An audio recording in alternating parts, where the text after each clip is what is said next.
नशा भी एक रोग है। अब हमारे बीच में टीबी के डिस्ट्रिक्ट ऑफिसर बैठे हैं। टीबी सर एक किससे होती है? टीबी बैक्टीरिया से होती है ना, ट्यूबरकुलर बैक्टीरिया से होती है। वैसे ही नशा भी एक जीवाणु से होता है। उस जीवाणु का नाम है शराब, उस जीवाणु का नाम है अफीम, उस जीवाणु का नाम है ड्रग्स।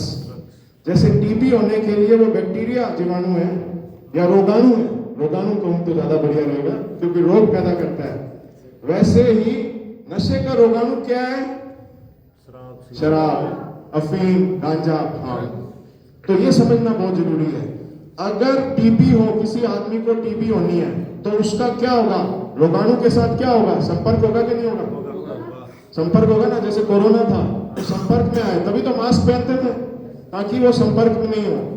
तो रोगाणु के साथ जैसे ही आपका संपर्क होगा तभी तो रोग होगा। गलत कह रहा हूं, सही कह रहा हूं? अगर कोई व्यक्ति टीबी वाला है और अगर मेरी इम्यूनिटी डाउन है और मैं उसके पास गया, उसके साथ रहा, तो उससे टीबी मुझे भी हो जाएगी। हो जाएगी कि नहीं हो जाएगी? वैसे ही अगर हम इन रोगाणुओं के संपर्क में आएंगे, शराब, भांग, गांजा, सिगरेट, ये रोगाणु है। इनके अंदर जो रोगाणु है उनके नाम भी बता के जाऊंगा मैं आपको। जैसे चाय, कॉफी, अभी चाय पी रहे थे ना, चाय कॉफी में रोगाणु होता है कैफीन। क्या होता है? जोर से बोलो।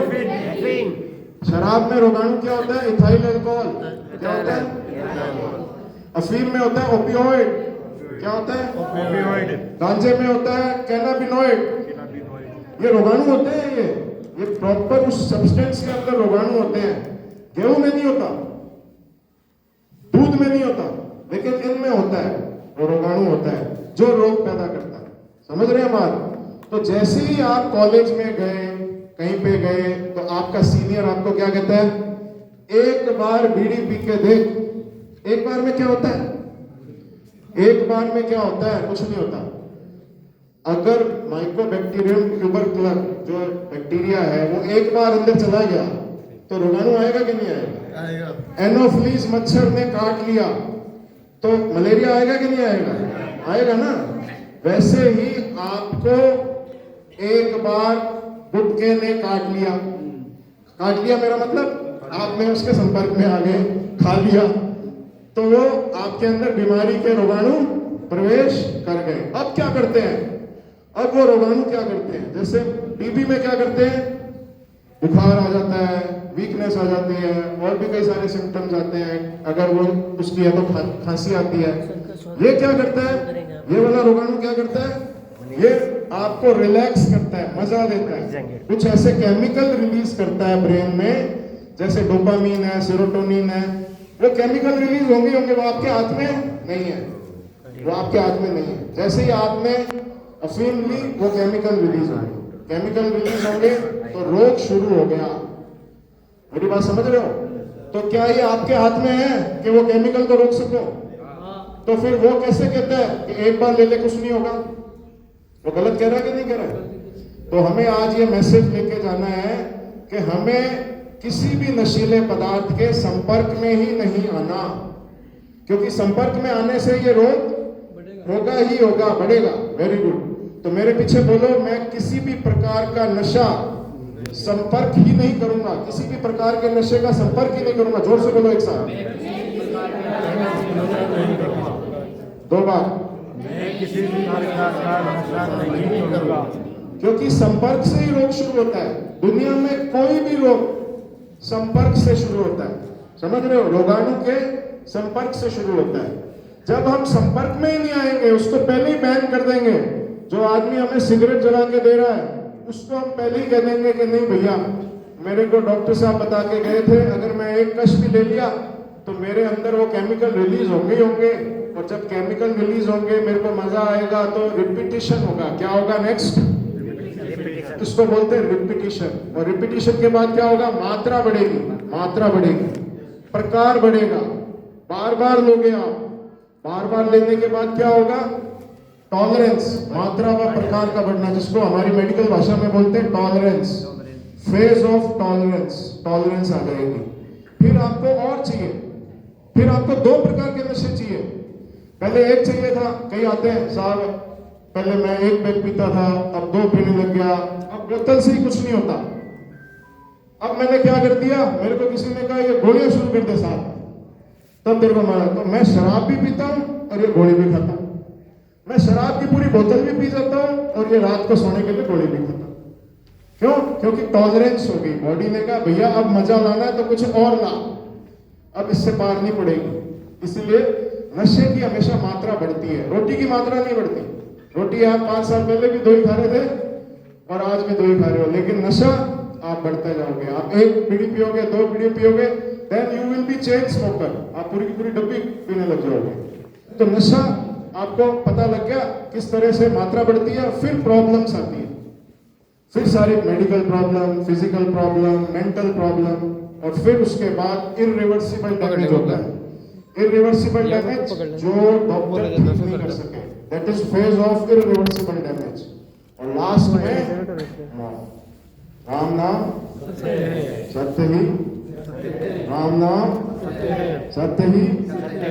तो ये पूरी साइकिल है, जैसे टीबी की साइकिल होती है, एक्सपोजर से लेके अगर ट्रीटमेंट नहीं हुआ तो डेथ, अगर ट्रीटमेंट नहीं हुआ तो डेथ। कितने जिले में कितने लोग टीबी से मरते हैं सर? आज भी, अभी भी आपके होते हुए भी। हाँ सही कह रहे हैं। अब कई बार क्या, जो इनके पास पहुंचेंगे ही नहीं तो वो तो मरेंगे ही ना, है ना? जो पहुंचेंगे ही नहीं तो वो मरेंगे। इसीलिए हम आए आज कि कोई टीबी से नहीं मरे, कोई नशे से नहीं मरे। आजकल नशे, ड्रग्स, सूखे नशे आ गए, ड्रग्स, स्मैक, एमडी सुना है किसी ने? एमडी चिट्टा सुना है? अच्छा, इसका मतलब बूंदी बची हुई है। बीकानेर में तो हो गया बहुत। मैं नरेश गोयल भाई का भी, भाई साहब का भी करूंगा कि इस पे भी काम करो सर, नशा मुक्ति पे भी काम करो। ड्रग्स वगैरह खूब आ गई है, भुट्टो का चुराया तो आप कह रहे हो। हाँ, तो इस पे भी हमें मिलजुल के काम करना जरूरी है, तभी हमारा, अगर युवा को नशा मुक्त कर देंगे ना युवा को, तो युवा की तरक्की निश्चित है। तो आप लोगों को यही मैसेज है कि ये एक रोग है, इसके संपर्क में नहीं आना, और जिंदगी में कभी भी हमें नशा करना ही नहीं। और अगर कोई कर रहा है तो उसको, आप, मेरा पैम्पलेट आपके पास है, हमारे यहाँ ट्रीटमेंट होता है, आप बूंदी से भी भेज सकते हो। मेरे पास दूर दूर से पेशेंट आते हैं। लास्ट एक बात कह के मैं बंद करूंगा कि अभी हमारे पास जनरली क्या होता है सर, बीकानेर से पेशेंट बाहर भेजते हैं। जब कोई पेशेंट सीरियस हो जाता है तो क्या कहते हैं कि साहब इसको आप जयपुर ले जाओ, बॉम्बे ले जाओ, दिल्ली ले जाओ। लेकिन मेरे यहाँ उल्टी गंगा बहती है। मेरे पास कश्मीर से भी पेशेंट आया था और कन्याकुमारी से भी पेशेंट आया। एक बार तालियां। कन्याकुमारी से सिर्फ मेरे यहाँ इलाज लेने पेशेंट आया था, राजावत जी को भी पता है ये बात। तो कहने का ये मतलब है कि अपने को इसके संपर्क में ही नहीं आना है। और आप पूरी बूंदी जिला हो, बूंदी के घर घर, गांव गांव, ढाणी ढाणी से आप आए हो, बूंदी को नशा मुक्त करने का प्रण लेके जाओ यहाँ से। और अगर किसी को हमारी मदद की जरूरत है तो हम निःशुल्क उपलब्ध हैं आपके लिए। आज आप जो भी हैं निःशुल्क उपलब्ध हैं। और दूसरी बात ये कि सब लोग अपने ही जगह पे राइट हैंड लास्ट में अपने बैठे बैठे राइट हैंड आगे कर लो और मेरे पीछे एक छोटी सी शपथ ले लो, ठीक है ना? ताकि आज हम यहाँ से कुछ अच्छा मैसेज लेके जा सकें। मैं जब मेरा नाम बोलूंगा आपको अपना बोलना है, मेरा मत बोल देना, ठीक है? मैं डॉक्टर अरमित सिंह ईश्वर की शपथ लेता हूँ जिंदगी भर किसी भी प्रकार का नशीले पदार्थ से संपर्क में नहीं आऊंगा और ना ही नशा करूंगा। मेरे ज्ञान में कोई व्यक्ति ऐसा आता है जो नशा करता है, मैं उसकी पूरी मदद करूंगा। ईश्वर हमारी मदद करे। जय हिंद, वंदे मातरम। Thank you.